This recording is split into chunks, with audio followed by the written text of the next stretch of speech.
बिस्मिल्लाहिर्रहमानिर्रहीम। अस्सलाम वालेकुम। कैसे हैं आप सब? उम्मीद करती हूँ खैरियत से होंगे। आज मैं आपके लिए बहुत ही खूबसूरत साइड पैनल का डिज़ाइन लेकर आई हूँ, जिसको हम बिना कटिंग किए बनाएंगे। यहाँ से मैंने सेंटर में इसको 7.5 इंच पे निशान लगाया है, इस तरह से। फिर उसी निशान से पहले मैंने सेंटर में निशान लगा लिया था इस्त्री की मदद से इसको, और फिर इस निशान को सीधा कर लिया था। उसके बाद हमने ये साइड में निशान लगाए हैं। नीचे से मैंने 2 इंच 2 पॉइंट के फासले पर इस तरह से पहले एक निशान लगाया, और फिर उसको इस तरह से हल्की सी शेप देते हुए तिरछी लाइनों को ड्रॉ कर लिया। स्केल की चौड़ाई 1 इंच है, तो 1 इंच के फासले पर हमने इसी तरह से स्टेप बाय स्टेप स्केल को रखते हुए सारे निशानों को लगा लिया इस तरह से। आप जितने चाहें उतनी चौड़ाई पे निशान लगा सकते हैं, 1 इंच पे, आधा इंच पे, या 2 इंच, 1.5 इंच, जितना आपको अच्छा लगे, जो आपको सही लगे आप उस तरीके से निशान लगा सकते हैं।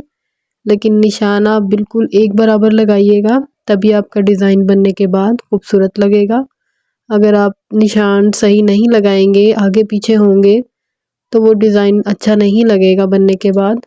इस तरह से हमें बहुत ही सफाई से सारे निशानों को लगा लेना है।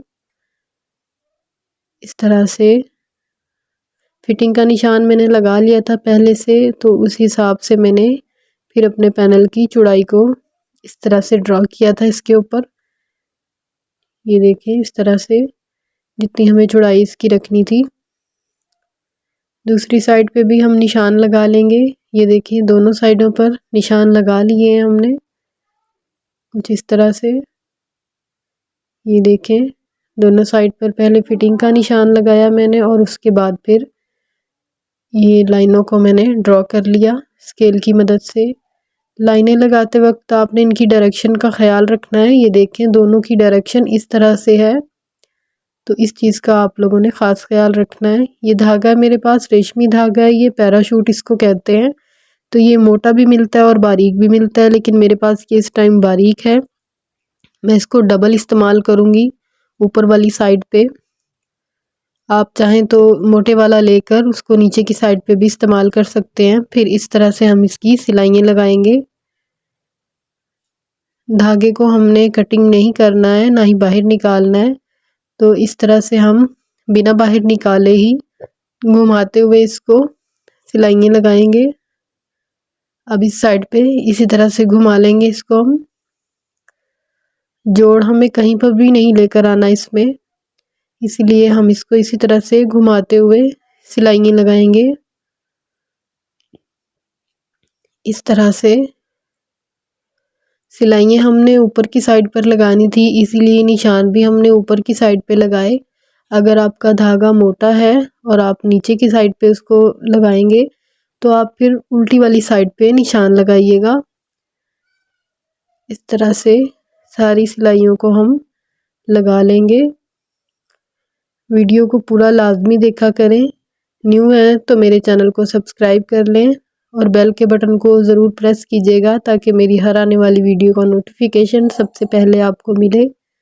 और वीडियो को लाइक भी कीजिएगा, शेयर भी कीजिएगा। इस तरह से देखें, हम सारी सिलाइयाँ लगाते जाएंगे इस तरह से। सिलाइयाँ हम रेब में लगा रहे हैं तिरछी करके, तो आपने कोशिश करनी है कि आपने कपड़े को ज़्यादा खींचने नहीं देना। तो दोनों हाथों से दोनों साइड से कपड़े को आपने इस तरह से पकड़कर अच्छे से कवर करके फिर सिलाइयों को लगाना है। अगर आप इसको खींच कर ज़्यादा सिलाई लगाएंगे तो सिलाई में रेब आ जाएगी और वो बिल्कुल भी अच्छी नहीं लगेगी। इस तरह से सारी सिलाइयों को लगाएंगे इस तरह से। ये देखें, अब इसको हम इस साइड पर पलट कर यहाँ पर एक सिलाई लगाएंगे। सिलाई का मार्जिन हमें इतना रखना है जितना हम एक पिंटक्स डालते हैं, बिल्कुल उतना ही मार्जिन हमें रखना है। और वो इसीलिए हो पाया है क्योंकि हमने अपने जो ये सिलाई लगाई है पैनल की डिज़ाइनिंग में, इनका हमने जोड़ नहीं डाला कहीं पर भी, तो वो अच्छे से अंदर कवर हो जाएगा इतने कपड़े में। और अब इसको पलट कर ऊपर एक टॉप स्टिच लगा लेंगे। तो इसीलिए हमने इसको बिना कटिंग किए बनाया है ताकि इसमें जोड़ ना आए, क्योंकि ये लीलन का फैब्रिक है और फिर धागे बहुत ज़्यादा निकलते हैं। इसकी वजह से धागे भी नहीं निकलेंगे और हमारा डिज़ाइन भी बहुत खूबसूरत सा बनकर तैयार हो जाएगा। ये देखें, इस तरह से सेंटर में हमने सिलाई लगाई है और कितना खूबसूरत और नफासत से हमारा डिज़ाइन बनकर तैयार हुआ है। ये देखें, कुछ इस तरह से दोनों साइड का बन चुका है। ये देखें, आप चाहें तो इसमें कोई लेस भी ऐड कर सकते हैं, लेकिन हमने इसको बिना लेस के बनाया है। तो मिलते हैं इंशाल्लाह अगली वीडियो में। दुआओं में याद रखिएगा। तब तक के लिए अल्लाह हाफिज़।